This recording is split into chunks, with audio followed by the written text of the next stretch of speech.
दोस्तों, क्या आपने कभी रात के सन्नाटे में बैठकर यह सोचा है कि एक दिन इस पूरी दुनिया का क्या होगा? यह आकाश, ये धरती, ये नदियां, ये पहाड़ और हम सब, क्या एक दिन सब खत्म हो जाएगा? ये सवाल हजारों सालों से इंसानों के मन में उठता रहा है। इसका उत्तर हमें मिलता है महान ग्रंथ भगवद गीता में। यह ज्ञान दिया गया था उस समय जब इतिहास का सबसे बड़ा युद्ध होने वाला था, कुरुक्षेत्र वॉर। चारों ओर लाखों योद्धा खड़े थे। रथों की गर्जना हो रही थी। शंखों की आवाज से पूरा आकाश गूंज रहा था। उसी युद्ध भूमि में खड़े थे महान धनुर्धर अर्जुन। लेकिन जैसे ही अर्जुन ने अपने सामने खड़े योद्धाओं को देखा, उनका हृदय कांप उठा। क्योंकि सामने खड़े लोग दुश्मन नहीं थे, वे उनके अपने ही थे, उनके गुरु, उनके रिश्तेदार, उनके मित्र। अर्जुन के हाथ से उनका धनुष गांडीव ढीला पड़ गया। उन्होंने अपने रथ के सारथी से कहा, मैं ये युद्ध नहीं कर सकता। मैं अपने ही लोगों को कैसे मार सकता हूं? लेकिन अर्जुन के रथ के सारथी कोई साधारण व्यक्ति नहीं थे। वे स्वयं कृष्ण थे। तभी श्री कृष्ण अर्जुन को जीवन का सबसे गहरा ज्ञान देते हैं। वे कहते हैं, अर्जुन, ये संसार स्थायी नहीं है। जो जन्म लेता है उसका अंत भी निश्चित है। लेकिन अंत ही सब कुछ नहीं है, क्योंकि हर अंत के बाद एक नई शुरुआत होती है। फिर कृष्ण अर्जुन को सृष्टि के उस रहस्य के बारे में बताते हैं जिसे समय का चक्र कहा जाता है। वे कहते हैं कि ये पूरी सृष्टि 4 युगों के चक्र में चलती है: सतयुग, त्रेता युग, द्वापर युग और अंत में कलयुग। सतयुग को सत्य और धर्म का युग कहा जाता है। उस समय लोग सच्चाई, करुणा और धर्म के मार्ग पर चलते थे। मानव जीवन बहुत सरल और पवित्र होता था। फिर आता है त्रेता युग। इस युग में धर्म थोड़ा कम हो जाता है, लेकिन फिर भी अच्छाई की शक्ति बहुत मजबूत होती है। फिर आता है द्वापर युग। इस युग में अच्छाई और बुराई बराबर हो जाती हैं। और अंत में आता है कलयुग, जिसे अंधकार और भ्रम का युग कहा जाता है। कहा जाता है कि आज हम इसी कलयुग में जी रहे हैं। गीता और पुराणों के अनुसार जैसे जैसे कलयुग आगे बढ़ेगा, दुनिया में कई बड़े बदलाव दिखाई देंगे। लोग सच्चाई को छोड़कर झूठ का साथ देने लगेंगे।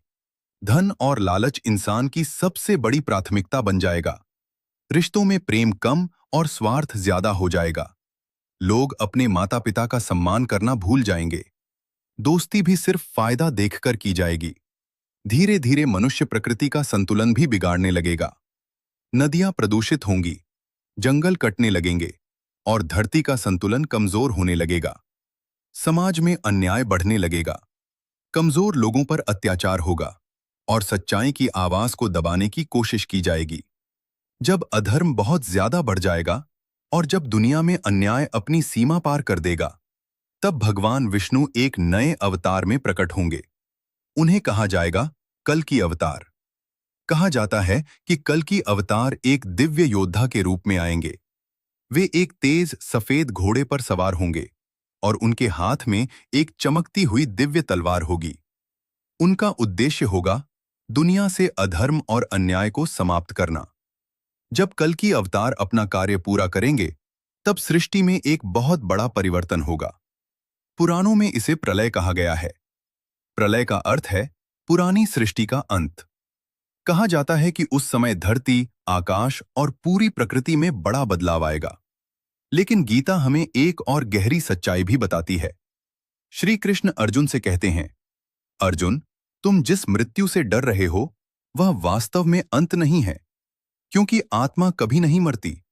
शरीर नष्ट होता है, लेकिन आत्मा हमेशा जीवित रहती है। कृष्ण कहते हैं, जैसे इंसान पुराने कपड़े उतारकर नए कपड़े पहनता है, वैसे ही आत्मा पुराने शरीर को छोड़कर नया शरीर धारण कर लेती है।